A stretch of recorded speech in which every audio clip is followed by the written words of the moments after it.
Love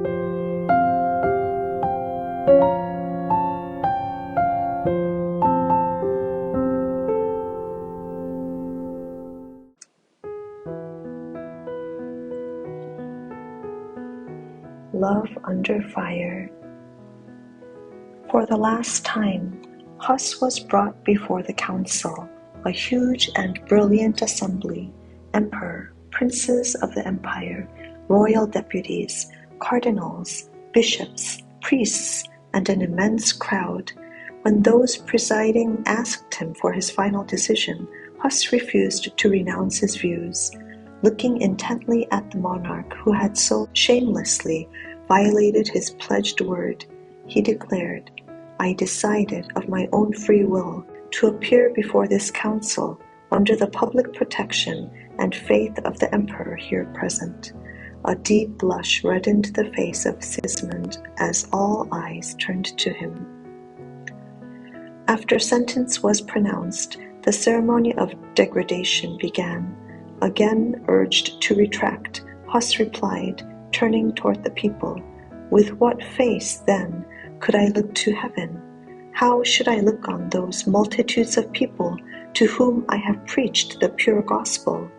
No, I consider their salvation more valuable than this poor body now condemned to death."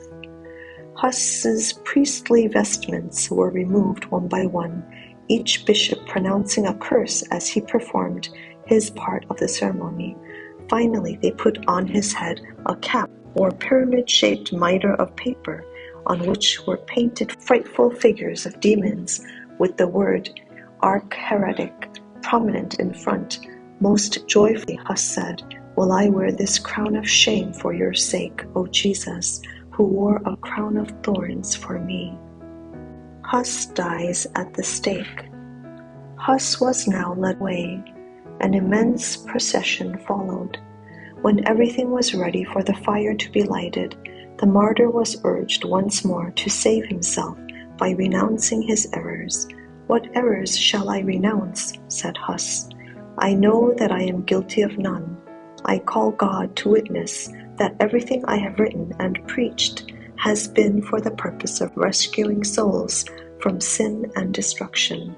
Therefore, most joyfully will I confirm with my blood the truth that I have written and preached." When the flames started to burn around him, he began to sing, "Jesus, thou Son of David, have mercy on me," and continued to sing till his voice was silenced forever.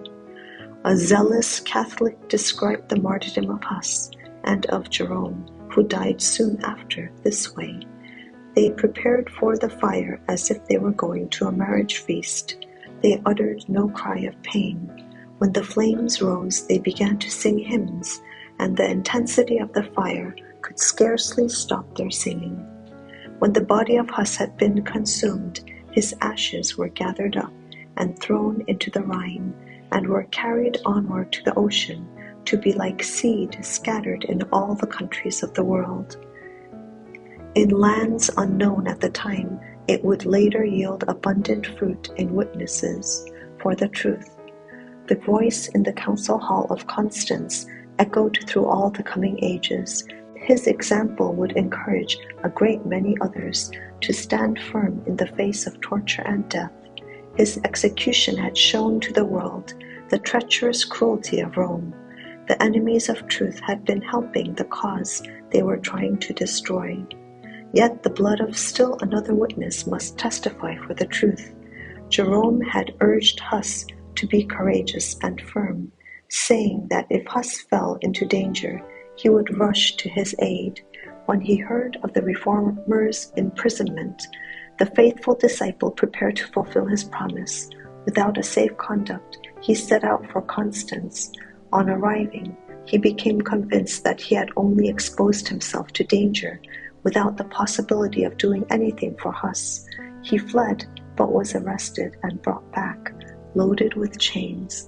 At his first appearance before the council, his attempts to reply were met with shouts, "To the flames with him!" He was thrown into a dungeon and fed on bread and water. The cruelties of his imprisonment made him sick, and threatened his life. His enemies, fearing he might escape them, treated him less harshly, though he remained in prison 1 year. Jerome submits to the council. The violation of Huss's safe conduct had created a storm of anger, so the council decided that, instead of burning Jerome, they would force him to retract. He was offered the choice to recant or to die at the stake, weakened by illness, by the harshness of prison, and by the torture of anxiety and suspense. Separated from his friends and crushed by the death of Huss, Jerome gave in. He pledged himself to cling to the Catholic faith and accepted the action of the council in condemning Wycliffe and Huss, except, however, for the holy truths they had taught. But alone in his dungeon, he saw clearly what he had done. He thought of the courage and faithfulness of Huss and pondered his own denial of the truth. He thought of the divine Master who endured the cross for his sake. Before his retraction, even in his sufferings, he had found comfort in the assurance of God's favor. Now remorse and doubt tortured his soul. He knew that he would have to make many other retractions before he could be at peace with Rome. The path upon which he was starting down could only end in complete apostasy. Jerome finds repentance and new courage. Soon he was brought before the council again. His submission had not satisfied the judges. Only by complete surrender of truth could Jerome preserve his life. But he had decided to proclaim his faith and follow his brother, martyr to the flames. He renounced his earlier recanting and, as a dying man, solemnly claimed the right to make his defense. The church officials insisted that he simply affirm or deny the charges brought against him. Jerome protested against such cruel injustice. "You have held me shut up 340 days in a frightful prison," he said. "You then bring me out before you, and listening to my mortal enemies, you refuse to hear me. Be careful not to sin against justice. As for me, I am only a feeble mortal. My life is of little importance, and when I urge you not to deliver an unjust sentence, I speak less for myself than for you." His request was finally granted. In the presence of his judges, Jerome knelt down and prayed that the divine spirit would control his thoughts so that he would say nothing contrary to truth or unworthy of his master. That day the promise was fulfilled to him. "When they deliver you up, do not worry about how or what you should speak, for it will be given to you in that hour what you shall speak. For it is not you who speak, but the Spirit of your Father who speaks in you." For a whole year, Jerome had been in a dungeon, unable to read or even see. Yet he presented his arguments with as much clearness and power as if he had undisturbed opportunity for study. He pointed his hearers to the long line of holy men condemned by unjust judges. In almost every generation, those seeking to elevate the people of their time had been cast out. Christ himself was condemned as a felon at an unrighteous trial.